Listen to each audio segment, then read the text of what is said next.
मध्ये आम्ही रायगडावर गेलो होतो, त्यावेळेला आमच्याबरोबर ॲडव्होकेट आनंद देशपांडे, जे की इतिहासाचे जाणकार आहेत, ते होते. त्यांचं सध्या तो बहिर्जी होता हे अभिवाचन पुण्यामध्ये सुरू आहे. दिग्पाल लांजेकर आणि ते मिळून अभिवाचन करतात. अगदी जोरदार असे त्याचे प्रयोग सुरू आहेत. तुम्हाला जर शक्य झालं तर नक्की बघा. तर त्यांनी आम्हाला रायगडावर एक गमतीशीर गोष्ट दाखवली.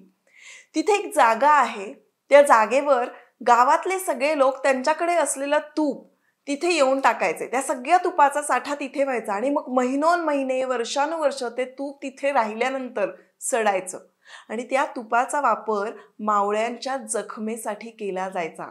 ती जखम भरून काढण्यासाठी तो त्याच्यावरचा रामबाण उपाय असायचा. म्हणजे बघा, तुपावर प्रक्रिया केल्यानंतर त्यावेळेला कशा पद्धतीनं वापर करत होते.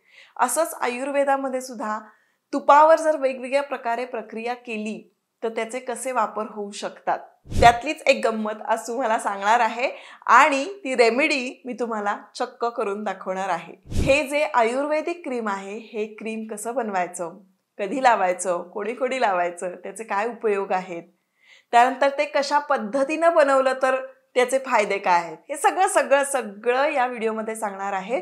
तेव्हा हा व्हिडिओ आता शेवटपर्यंत बघत राहा. नमस्कार मंडळी, मी स्मिता शेवाळे आणि आपल्या यूट्यूब चॅनलमध्ये पुन्हा एकदा सगळ्यांचं अगदी मनापासून स्वागत आहे. आजच्या या व्हिडिओमध्ये तुम्हाला गाईच्या तुपापासून क्रीम कसं बनवायचं हे मी सांगणारच आहे. पण तत्पूर्वी मला तुमच्या कमेंट्स वाचायला खूप आवडतात. तुमचं प्रोत्साहन गरजेचं आहे. तुम्ही व्हिडिओजवर खूप भरभरून प्रेम करता, असंच प्रेम बरसू देत. आत्ता जे कोणी चॅनलवर नवीन आले असतील, पहिल्यांदा माझा व्हिडिओ बघत असतील, तर मी त्यांना सांगेन, आपली छोटीशी फॅमिली आहे जी की ग्रो होती आणि ग्लो होतीये.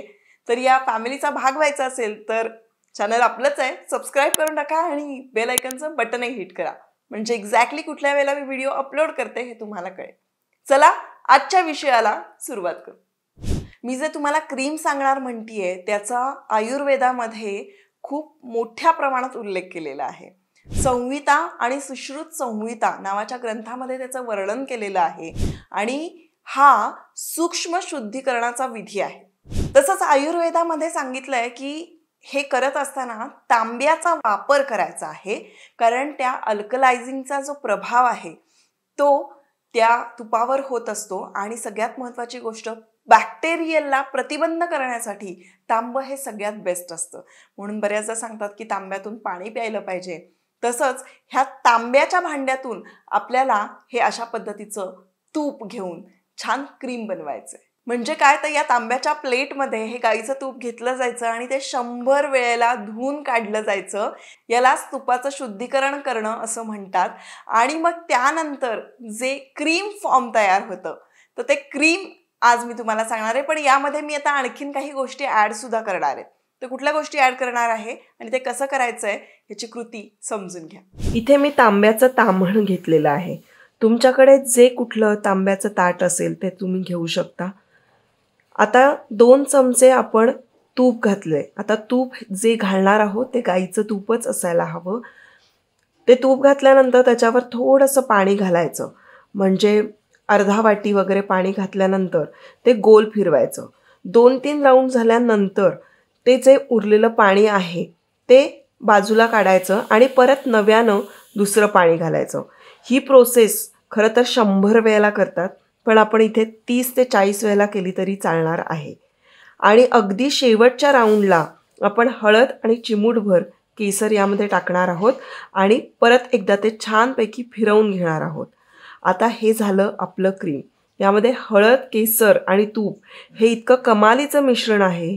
हिवाळ्यामध्ये तुमची स्किन सुपर सॉफ्ट व्हायला मदत होईल आणि तुमचे पिंपल्सही जायला नक्की मदत होईल.